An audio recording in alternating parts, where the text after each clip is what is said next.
أعوذ بالله من الشيطان الرجيم بسم الله الرحمن الرحيم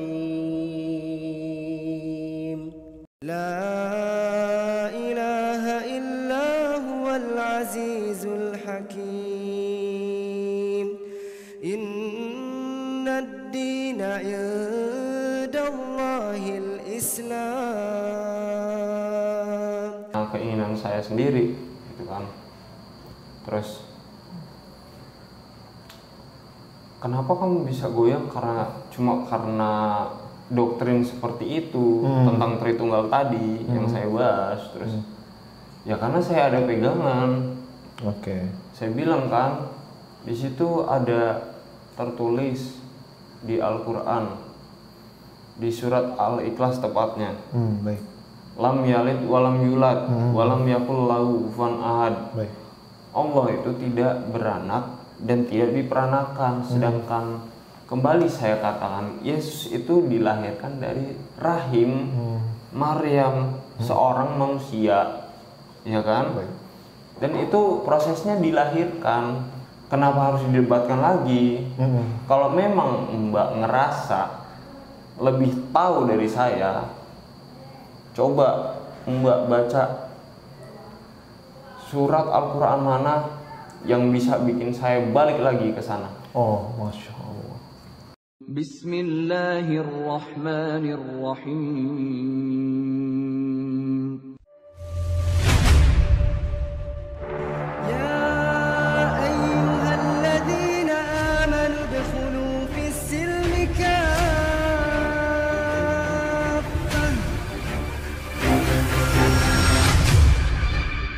Assalamualaikum warahmatullahi wabarakatuh.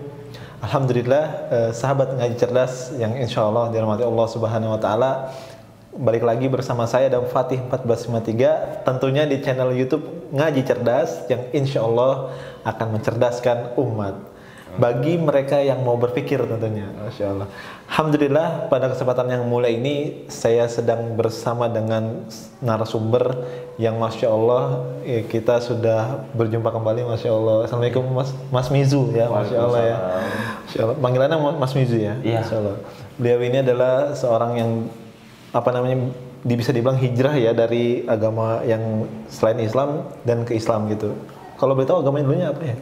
Dulu saya Nasrani. Nasrani, baik.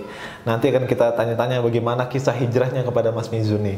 Insya Allah. Tapi sebelum ke Mas Mizu, alangkah baiknya bagi sahabat ngaji cerdas yang belum subscribe channel ini, jangan lupa tekan tombol subscribe-nya. Dan jangan lupa juga aktifkan notifikasinya sehingga tidak terlewatkan update terbaru dari ngaji cerdas. Alhamdulillah.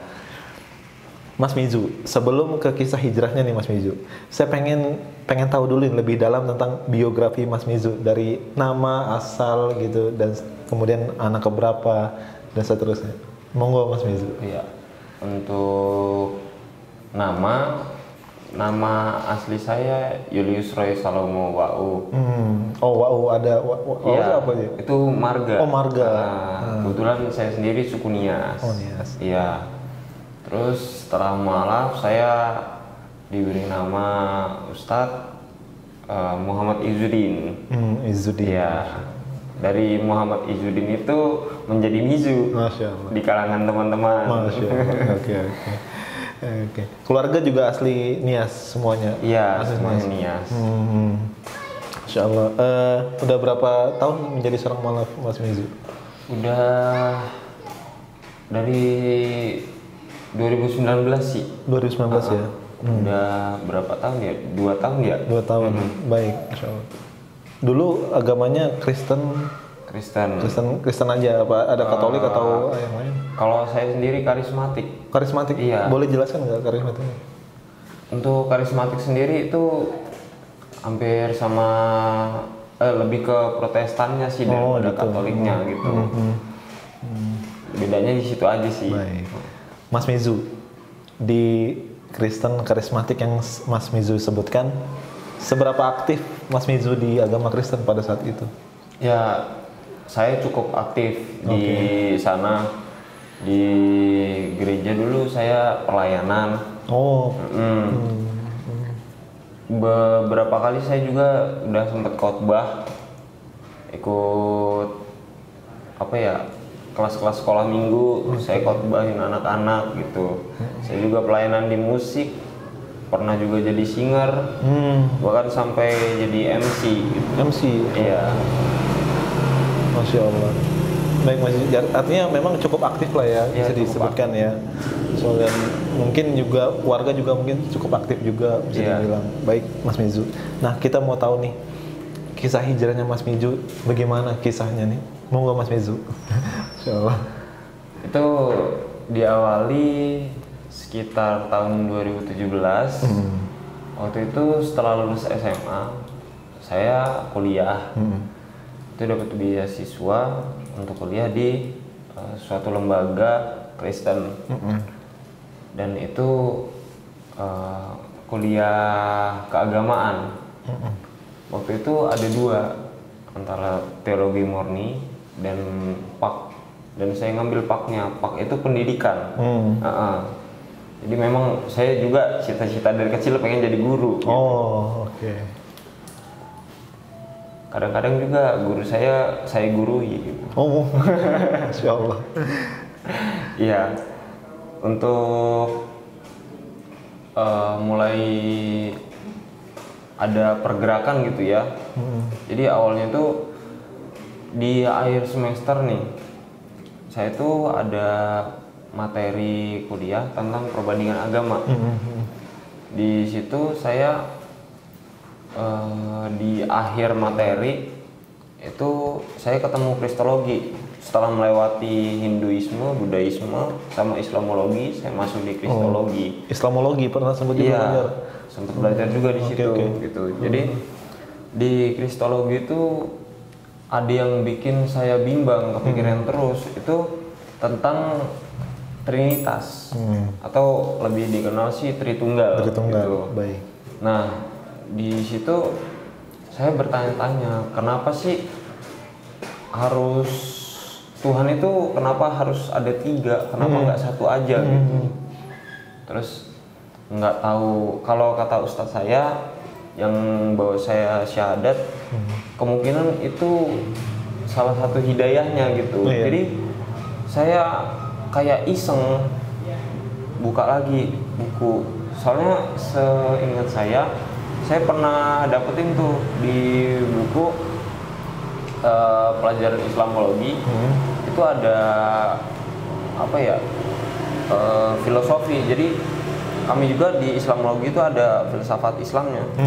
Terus saya nemuin satu ayat di surat Al-Ikhlas yang lam yalid walam yulad walam yakul lahu kufuwan ahad. Masya Allah. Allah itu tidak beranak dan tidak diperanakan, ya kan? Dari situ saya mulai berpikir, ya kan, Allah aja nggak beranak gitu.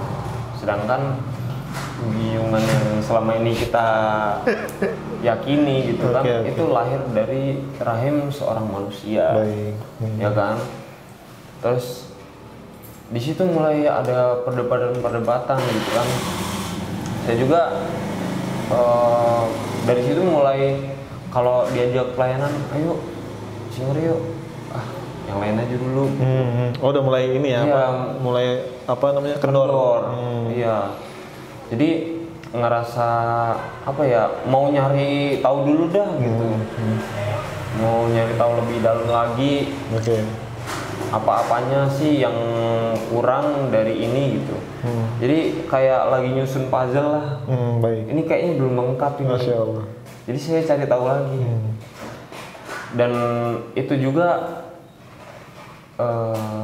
apa ya, dapat suatu jalan gitu.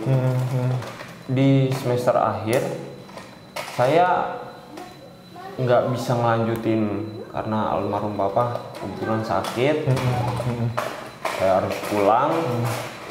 Dan ya udah, saya lebih milih ketemu papa dulu dah dibandingkan lanjutin itu. Udah, saya stuck di situ. Akhirnya saya nggak bisa lanjut karena saya kan beasiswa. Sedangkan itu di semester akhir kan. Oke, baik. Sedangkan beasiswa itu maksimalkan 4 tahun. nggak bisa ngambil cuti gitu. Ya udah, mau nggak mau saya lepas. Tapi waktu itu rektoratnya memang kasih keringanan gitu. Jadi setelah saya DO bersyarat, saya dikasih transkrip nilai tetap. Hanya saja sampai semester 6. Oke. Gitu. Terus saya kembali ke rumah. Terus ya beberapa bulan di rumah nganggur, saya nyari kerjaan, cari kerja. Nah dari situ saya mulai ogah-ogahan. Cuma karena orang tua gitu kan, saya masih ikut orang tua. Ya, jadi kan nggak enak gitu. Iya. Mau berangkat ke gereja, ntar kalau aku nggak berangkat gimana gitu. Baik, Masya Allah. Ada apa ini gitu kan. Saya tetap menghargai mereka sebagai orang tua. Oke, jalan. Tapi yuk belajar yuk sekali minggu. Udah yang lain aja dulu, nggak apa-apa. Aku ngasih kesempatan sama yang lain. Terus udah yang lain juga kan butuh berkembang gitu. Ya istilahnya gitu. Betul. Gitu kan. Saling dorong-dorong gitu. Iya, padahal saya mengalihkan. Baik. Nah gitu. Terus dari situ saya dapat kerja, kebetulan itu di Jakarta. Nah, nih mulai dari situ saya mulai nyari nih. Nah, setelah kerja terus saya kuliah di daerahnya saya sebutkan Kedoya. Saya kuliah di sana. Itu saya sambil nyari. Saya ikut komunitas mana aja. Terus di tempat kerja juga ada beberapa yang Kristiani. Oke. Sering diajak, ayo gereja di seberang doang gitu kan. Ya duluan, nanti nyusul yang jam sore gitu. Oke, Masya Allah. Padahal sore habis pulang kerja udah Pulang. ya bagaimanapun juga kan saya masih menyandang ya kan agama saya.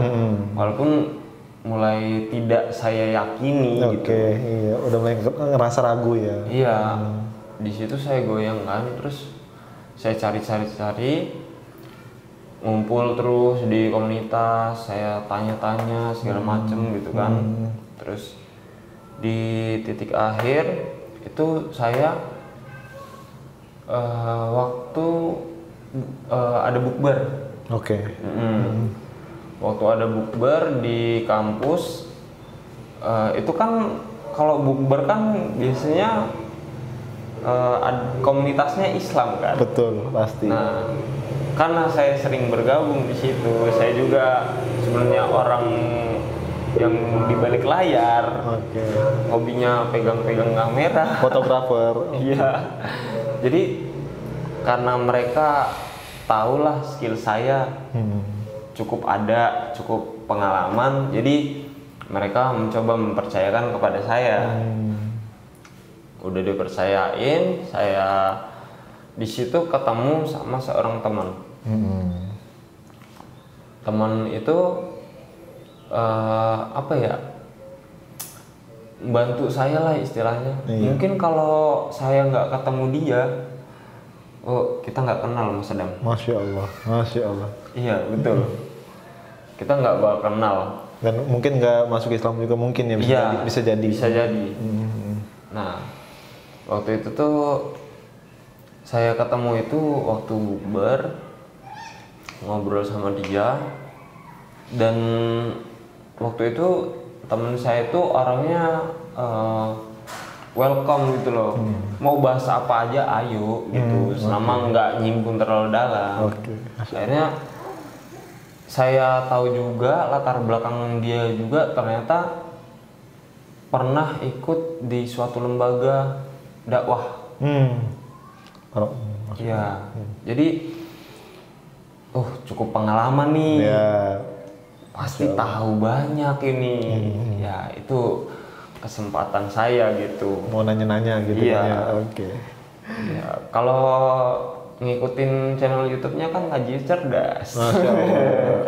Harus banyak nanya. Iya. Baik. Saya langsung cari tahu. Saya memang orangnya mudah penasaran. Kritis dalam mungkin bisa jadi. Iya. Bisa dibilang kritis juga. Baik. Jadi saya tuh pengen cepet tahu gitu. Apa sih ini gitu. Terus saya tanya Islam itu apa sih? Gitu kan. Oke. Jadi nanyanya itu lagi ngobrol santai gitu berdua kan. Islam itu apa sih? Ya agama lah gitu, dia jawab kan santai. Masya Allah. Emang yang dipelajarin di Islam itu apa sih? Ya banyak. Kamu mau tahu tentang apa dulu? Keren ya. Gitu. Terus Oke. oh iya. Aku pengen tahu dong. Kenapa Nabi kalian itu nggak mau nunjukin Allahnya? Ya kan? Oke. Ini pertanyaan Iya. majleb nih, Masya Allah. Ya dia jawabnya simpel. Allah kan itu zat. Contoh aja lah, kalau kamu belajar biologi, misalnya ada benda nano yang kecil banget, kamu itu harus lihatnya pakai mikroskop. Oke. Kalau mau ngeliat Allah, ya kamu ngeliatnya pakai hati, bukan pakai mata fisik. Wah, mulai nih.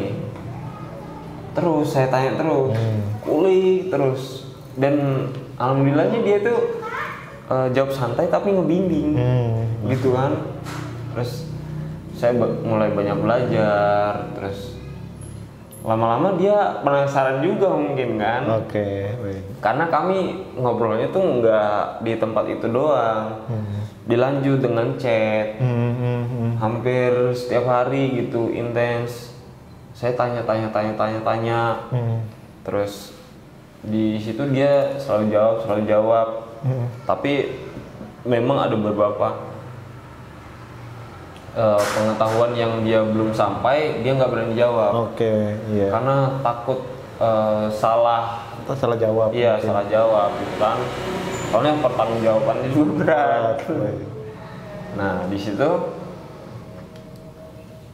setelah itu saya diajak main ke rumahnya, ketemu sama orang tuanya. Terus orang tua teman saya itu langsung nanya, kamu beneran mau mualaf?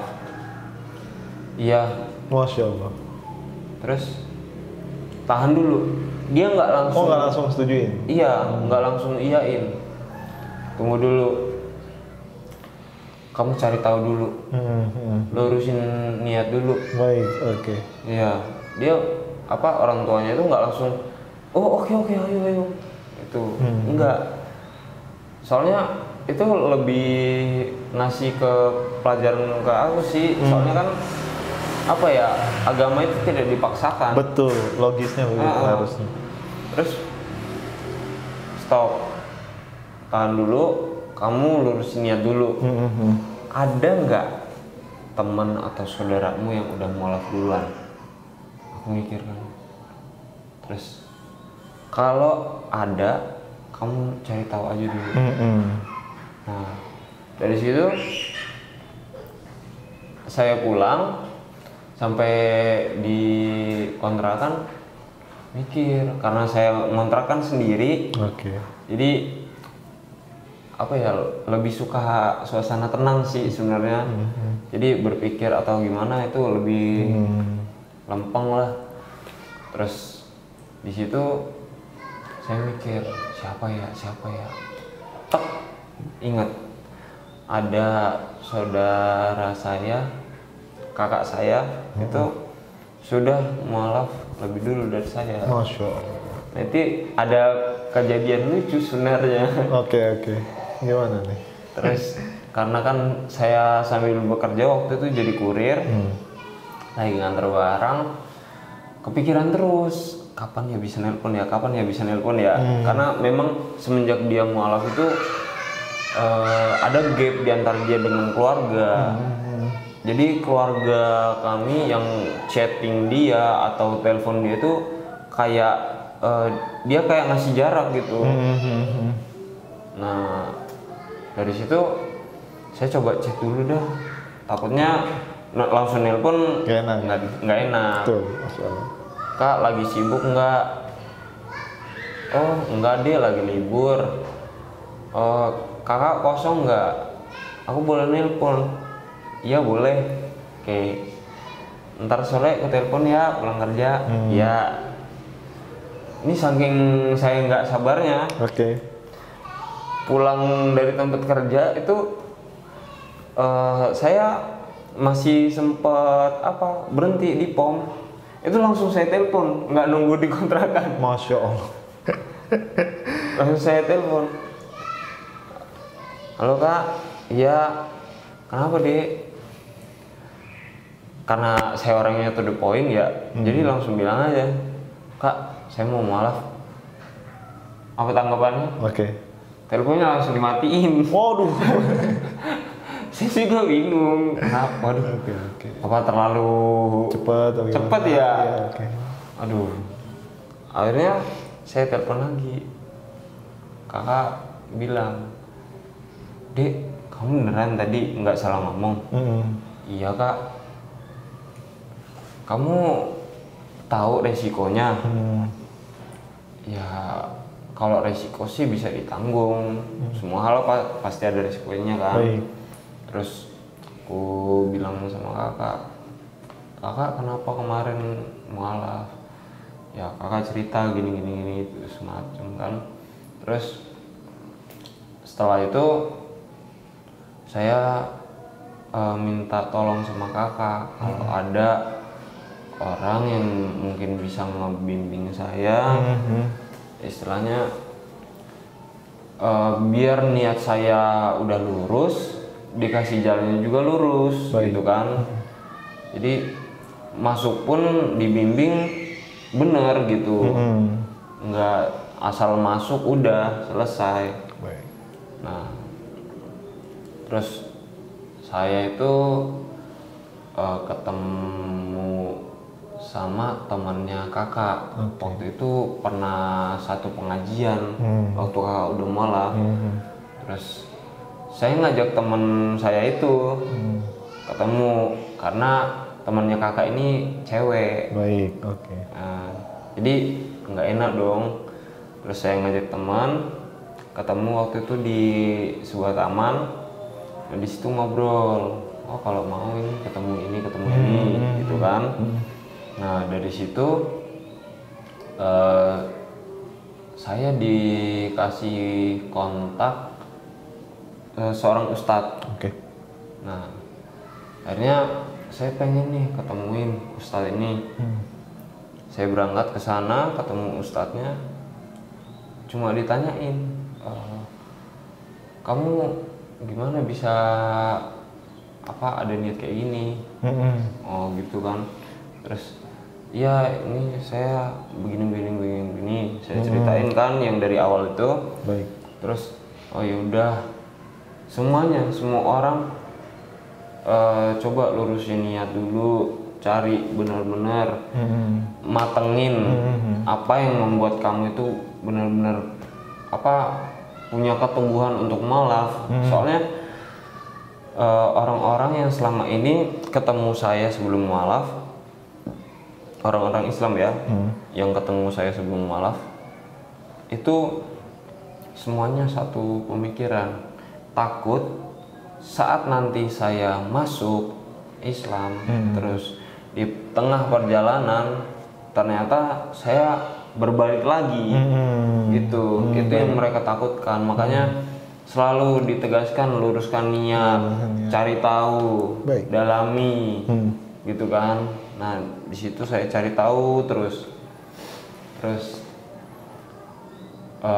setelah saya udah tahu banyak, cukup tahu banyak lah. Baik. Itu saya dari kontrakan nih, kebetulan di dekat kontrakan itu ada keluarga gitu. keluarga itu udah kayak keluarga angkat untuk saya gitu kan. Oh, Jadi tetangga mungkin ya bisa dibilang. iya. Tetangga, baik. Dan kebetulan anaknya juga satu kuliah sama Oh, saya gitu. Baik, siap. Nah, di situ saya sering main ke rumah. Kalau ketemu almarhum emak itu ya udah kayak emak sendiri gitu. Ketok pintu masuk ke rumah. Mak, bukan nanya kabar. Mak, masak apa? Oh, wow. Udah akrab ya, Udah akrab saling dekat. banget. Baik, masya Allah. Iya, sama bapak kakek juga kan lagi ngobrol. Ada rokok nggak? Ada bapak kakek, tenang. Masya Allah. Udah seakrab itu gitu kan. Terus suatu malam saya pulang kuliah, capek banget kan. Terus kebetulan di kontrakan juga beras habis. Baik. Saya ke rumah emak. Terus itu kalau nggak salah ba'da isya saya masuk, emak itu lagi ngaji. Masya Allah. Nah jadi saya tuh nggak tahu kan, karena belum ada dasar gitu untuk tahu ini itu segala macem. Baik. Terus saya ke belakang, karena takut ganggu, udah saya langsung nyendok makan gitu kan, makan di belakang. Udah selesai, terus ke depan masih baca gitu kan. Saya dengerin tuh kayaknya tenang gitu. Masya Allah. Masya Allah. Walaupun emak ini udah termasuk tua ya, jadi walaupun suaranya agak serak, tapi lantunan yang dia bacain itu Bikin tenang ya? Iya, Masya Allah. syahdu banget dengarnya, dengerin mbak ngaji. Masya Allah. Sampai itu apa ya, dada itu rasanya bergetar gitu. Ada sesuatu yang apa ya, menggugah gitu. Sampai apa ya, emosi itu keluar semua, rasanya pengen nangis gitu. Pokoknya nggak tertahankan lah. Padahal saya cuma dengerin gitu. Maknanya pun saya belum tahu waktu itu kan. Oke. Terus, mak ngapain sih? Mak ngaji. Oh, enak dengerinnya mak. Alhamdulillah, Masya Allah. gitu kan. Terus saya belum cerita ini sama emak. Terus besoknya saya main lagi ke teman-teman saya. Terus ketemu orang tuanya, saya bilang, saya udah mantepin hati mau malah. Oke, kamu di sini aja, malam ini nginep di sini aja. Oke. Besok pagi ikut saya. Oke. Saya awalnya agak ragu juga, ini saya mau dibawa kemana gitu kan. Baik. Sedangkan kenal dengan orang tuanya, kenal dengan teman saya pun belum lama gitu. Terus mau diajak kemana gitu kan? Ya tapi hati saya tetap ya udah, saya nginep di situ. Terus besok paginya saya berangkat bareng orang tuanya dua-duanya, Baik. sama teman saya juga, berangkat langsung ke Istiqlal. Masya Allah, Istiqlal. Iya. Masya Allah. Dan saat itu juga saya langsung syahadat. Allahu Akbar. Masya Allah. Ya itu kisahnya panjang sih. Oke, baik. Masya Allah. Tapi senang ya ketika pertama kali syahadat. Wow. Habis syahadat itu langsung sholat asar. Masya Allah. Ngerasain gimana sholat apa ya, berjamaah itu, wah rasanya Tenang. adem banget. Ada Masya. Iya. Masya Allah. Terus nggak berhenti di situ Mas Adam. Jadi setelah mualaf pun saya masih ada pergolakan gitu, ya kan, masih dihantam kanan kiri. Ya namanya kita membuka apa gas ya, api pasti muncul. Baik, Ya. siap. Setelah keluarga saya tahu, saya ditabrak kanan kiri. Allahu Akbar. Itu dan ujiannya nggak sampai situ aja. Saya ditabrak kanan kiri sama keluarga. Terus saya habis kontrak di pekerjaan saya. Allah. Iya, langsung. Jadi dihempas dari keluarga, keluar juga dari pekerjaan, gitu kan. Rasanya, aduh, berat banget dah, gitu. Apalagi waktu itu masih ngontrak kan. Saya merantau, jadi mikir ini itu segala macam itu udah kemana-mana dah. Terus di situ saya coba cari kerjaan lagi. Alhamdulillah dapet gitu kan. Oke. Terus dari kerjaan itu saya coba ngumpulin. Terus saya ada kenal satu akhwat. Itu saya dekat dengan dia gitu. Terus dia juga sempat istilahnya ada apa ya, sumbangsi lah, ada sumbangsi selama perjalanan saya mualaf gitu. Dia ada ngasih jalan gitu untuk saya bisa kekeh masuk ke Islam gitu. Nah dari situ saya ada niat nih pengen ngelamar. Masya Allah. Iya. Allah Akbar. Ya daripada kita melaksanakan Yang haram-haram istilahnya, itu ya, iya. melaksanakan ya, apa sih bahasa santainya? Ya gitu lah. Daripada saya melakukan hal-hal yang di luar kehendak Allah, Baik. jadi mendingan saya halalkan sekalian. Masya Allah. Gitu. Akhirnya saya ngumpulin uang.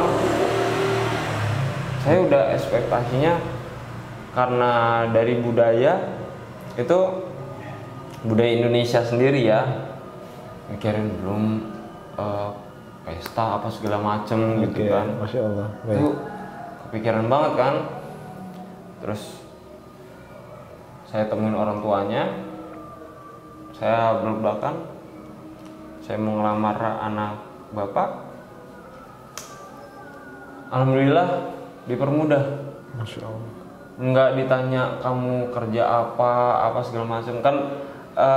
Momok di Indonesia ini kalau mau ngelamar itu kan, aduh nanti Sepakat. ditanyain nggak ya? Sepakat. Gitu. Sepakat. Iya. Gitu dah. Nah itu nggak ada. Cuma ditanyain, betul kamu sudah siap? Iya. Masya Allah. Secara mental saya siap, untuk finansial insya Allah saya penuhi. Baik, Masya Allah. Itu.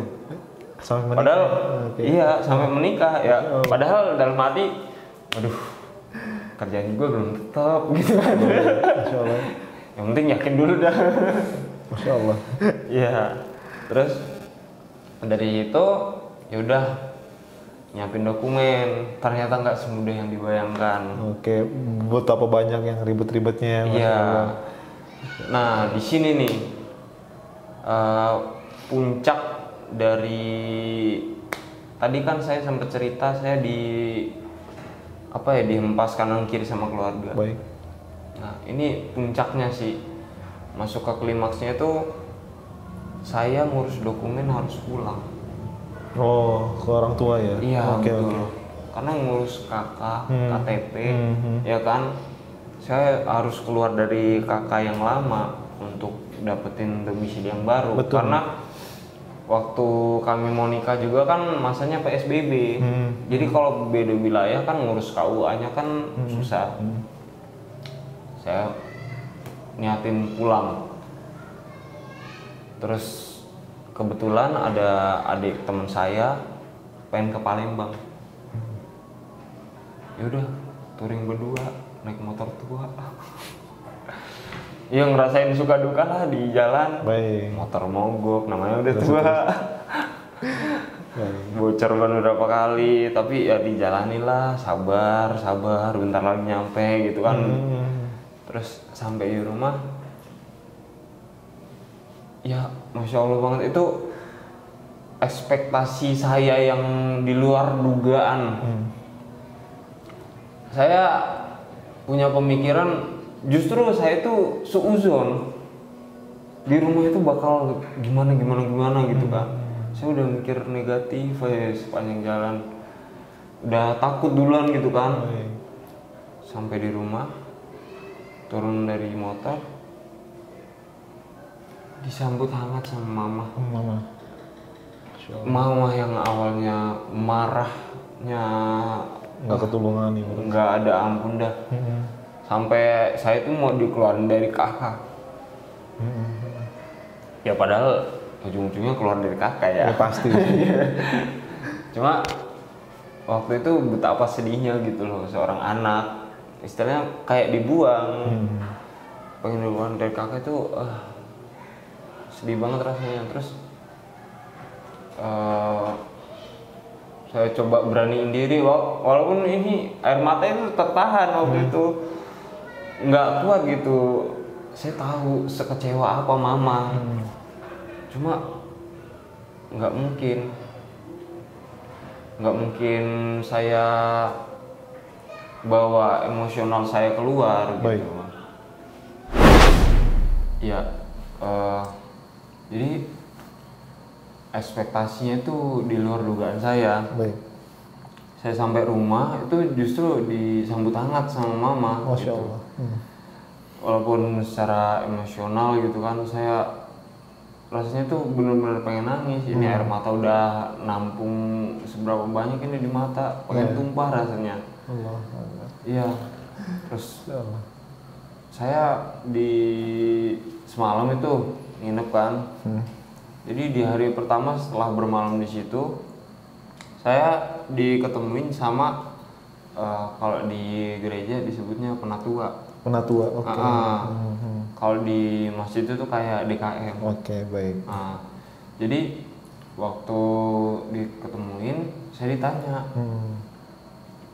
ditanya nggak langsung dijudge gimana, ditanyain kenapa sih kok bisa sampai pindah gitu loh. Oke. Ya pengen tahu aja gitu, kenapa bisa sampai pindah. Ya aku ceritain gini gitu segala macam gitu kan.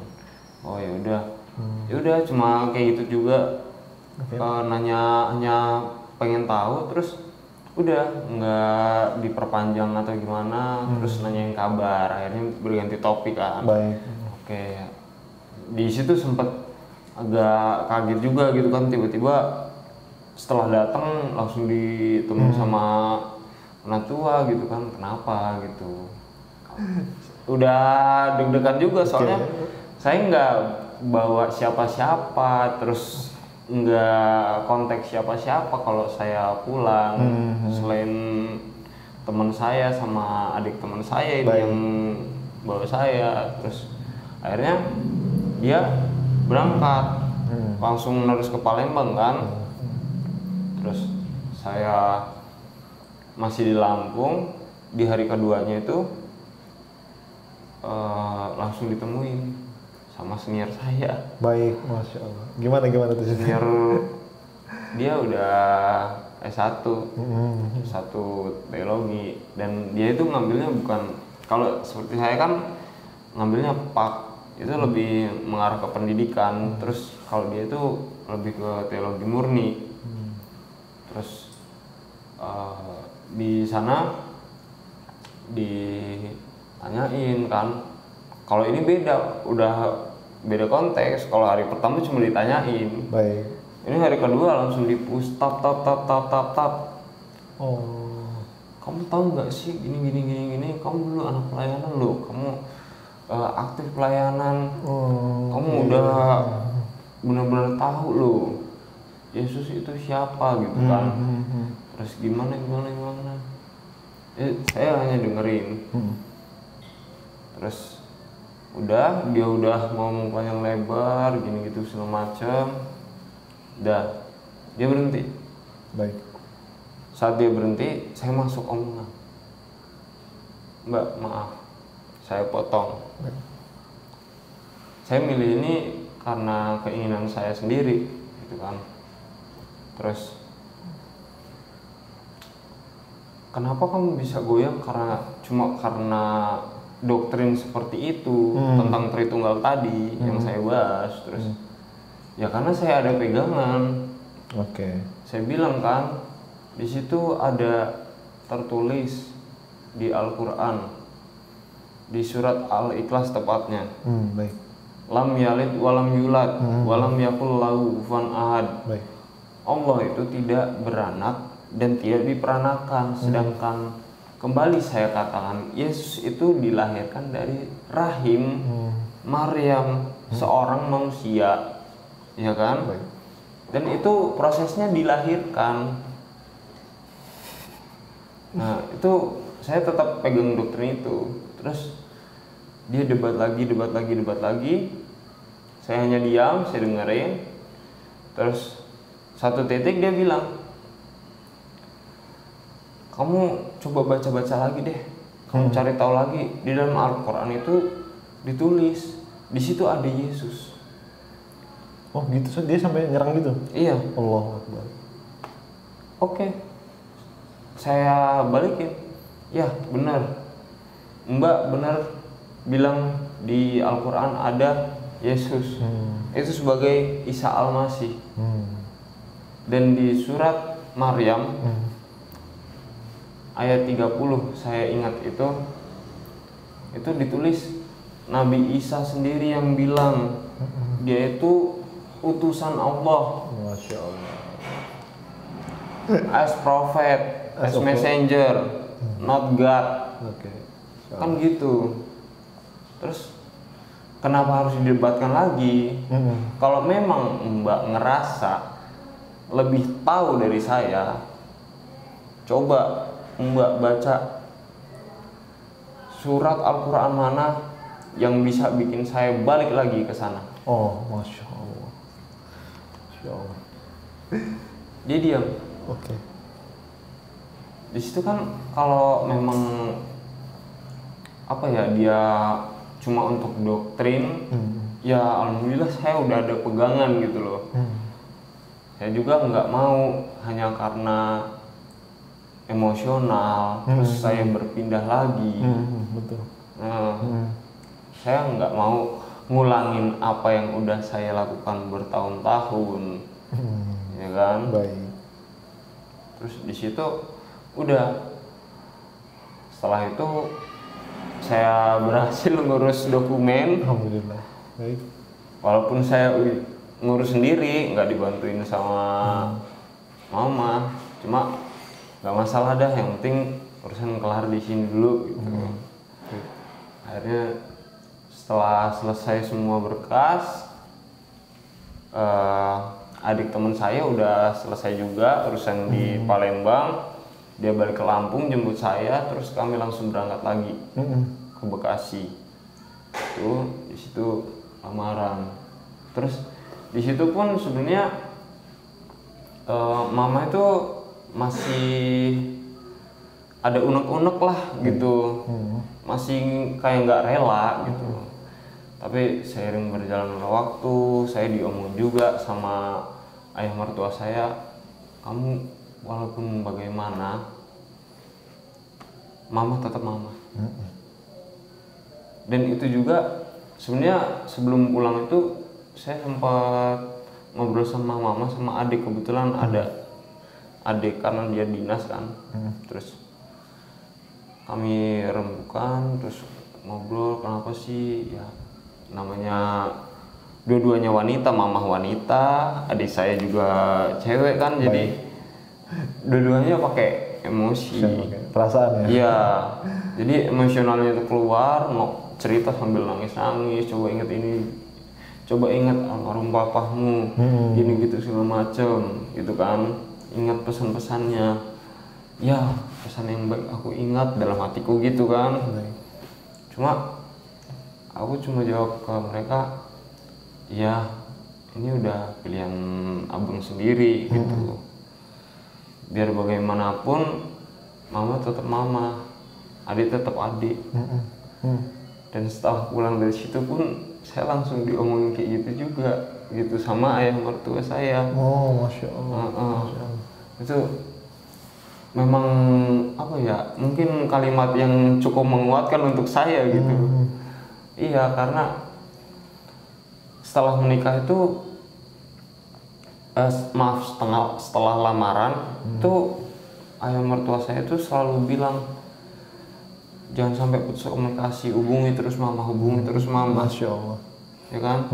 Biarpun sekarang udah beda, terus hubungin. Bagaimanapun bentuknya, apapun agamanya, surga itu di telapak kaki ibu, bukan di telapak kaki ayah. Iya, dan saya turuti terus, komunikasi terus sama mama. Di situ, alhamdulillah sekarang mama udah mulai menerima gitu.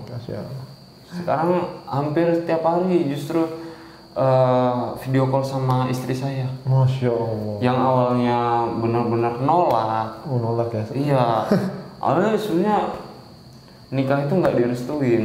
Oh gitu. Cuma saya bujuk terus, saya kasih penerangan bahwa ini udah pilihan saya gitu. Saya mau milih jalan ini. Kalau memang mama restu kan apapun kedepannya saya yang ngambil resikonya, saya yang nanggung resikonya gitu. Terus di situ ya alhamdulillah udah enak semuanya, udah bisa terima dah. Sekarang sudah harmonis mungkin ya, Bang ya, Masya Allah. Alhamdulillah. Masya Allah. Tapi mungkin belum dapat hidayah Ibu. Ya? Belum dapat hidayah ya mama ya. Ya kita doakan bareng-bareng aja ya. Masya Allah. Kalau misalnya andaikan mama nonton mau ngomong apa nih, Mas Mizu nih? Ya kalau mama nonton sih, yang pertama kali saya mau ucapin pasti Mizu benar-benar minta maaf. Apapun kesalahan Mizu selama ini udah buat mama susah, buat mama kecewa, ya kan? Namanya anak ya, pasti adalah yang bikin lecet-lecet di hati. Pasti ada. Cuma ya kalau udah bisa dimaafin sama mama itu Mizu rasanya lega banget. Lega ya? Iya. Itu sih. Dan makasih juga untuk didikan yang selama ini. Mizu jadi orang yang seperti ini saat ini. Biar bagaimanapun sedikit atau banyaknya pola asuh orang tua itu penting kan. Betul. Sepakat. Dan itu terbawa jadi karakter. Ya, alhamdulillah sampai sekarang ini beginilah keadaannya. Masya Allah. Ya semoga ibunya Mizu dapat hidayah, mama ya, mama dapat hidayah. Mudah-mudahan Allah dekatkan hidayah. Insya Allah. Masya Allah, Mas Mizu, saya ingin bertanya lagi untuk Mas Mizu nih. Iya, boleh. Kan ketenangan apa yang Mas Mizu rasakan di dalam Islam dan apa bedanya ketika Mas Mizu masih memeluk agama agama Kristen pada saat itu? Kalau ketenangannya sih setiap kali sholat sih itu beda banget rasanya. Baik. Mau istilahnya badai segede apa juga, saya tinggal tidur terus bangun saya sholat plong. Masya Allah. Iya, itu sih memang kewajiban kan. Baik.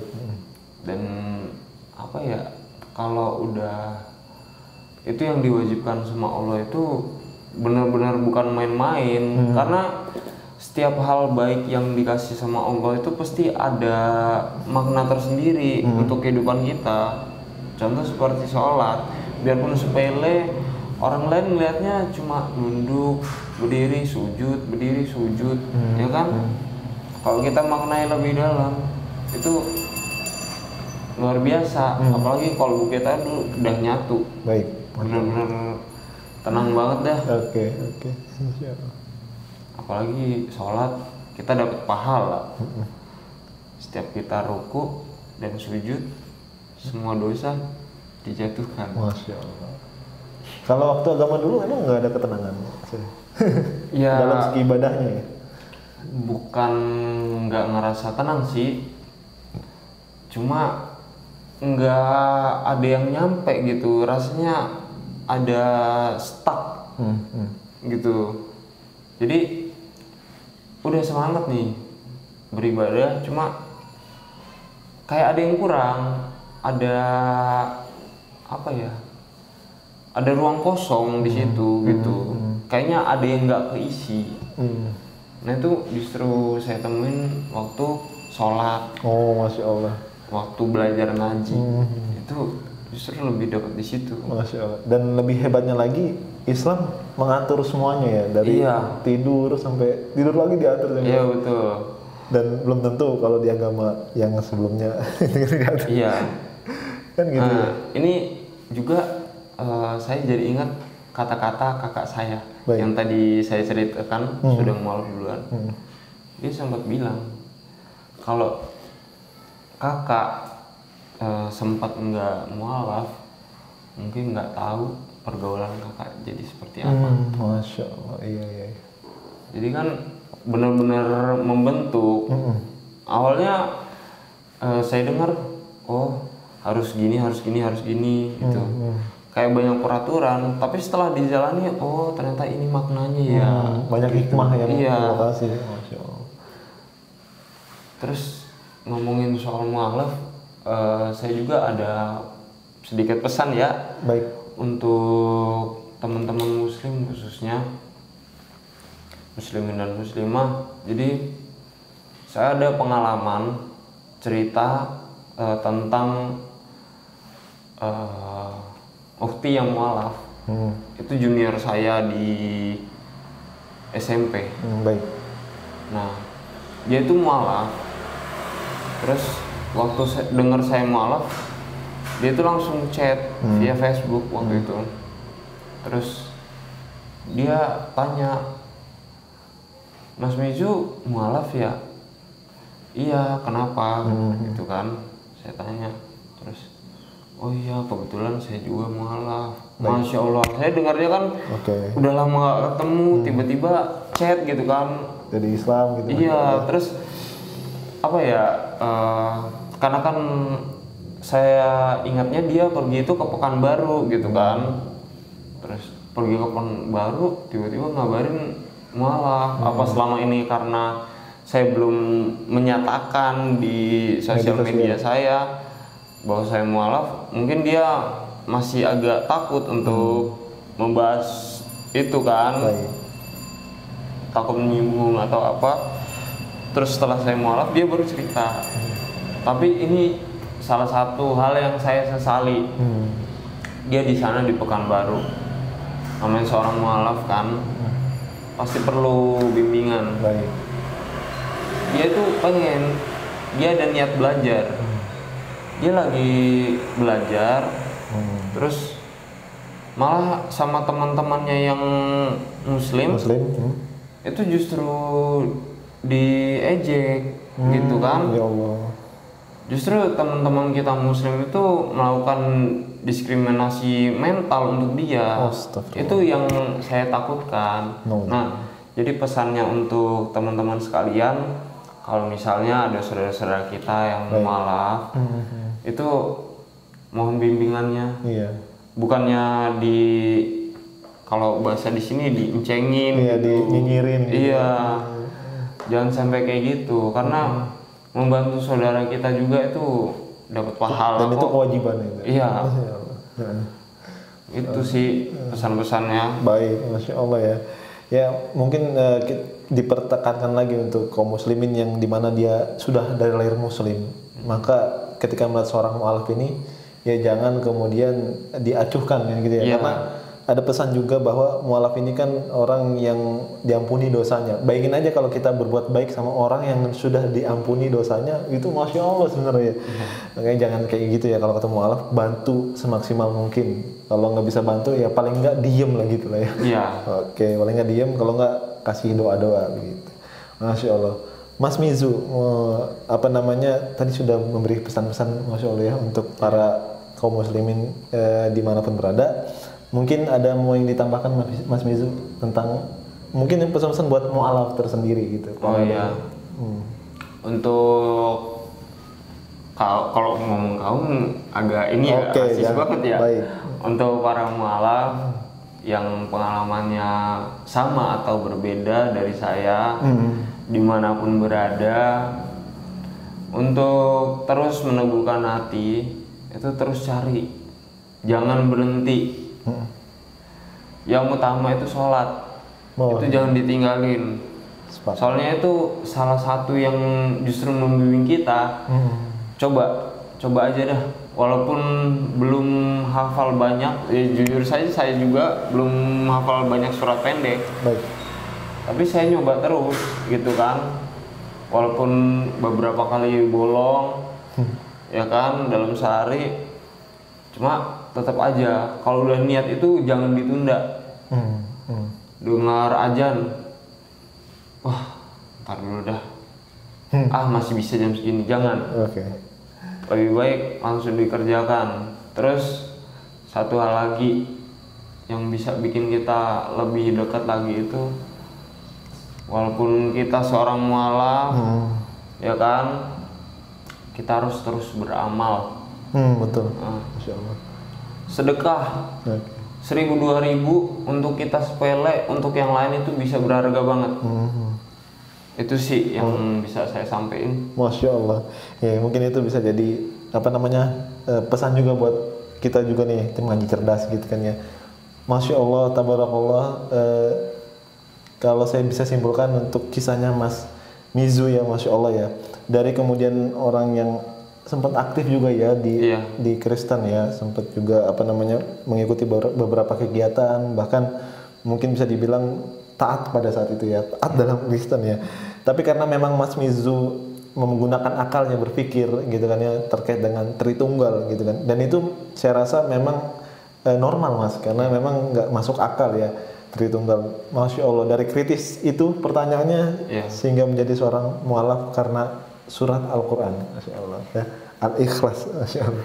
Insya Allah ikhlas ya Mas ya? Insya Allah. Insya Allah ikhlas. Baik, Masya Allah. Sahabat ngaji cerdas, mungkin segitu yang bisa kita sampaikan pada kesempatan hari ini. Mudah-mudahan apa yang disampaikan Mas Mizu bermanfaat untuk saya pribadi dan tim, dan juga tentunya untuk sahabat ngaji cerdas gitu ya. Terus istiqomah, dan semoga konten ini membuat iman kita semakin kuat dalam berislam, insya Allah. Amin. Itu saja mungkin, sekali lagi yang mudah-mudahan bermanfaat untuk sahabat ngaji cerdas. Barakallahu fikum. Wassalamualaikum warahmatullahi wabarakatuh. Waalaikumsalam.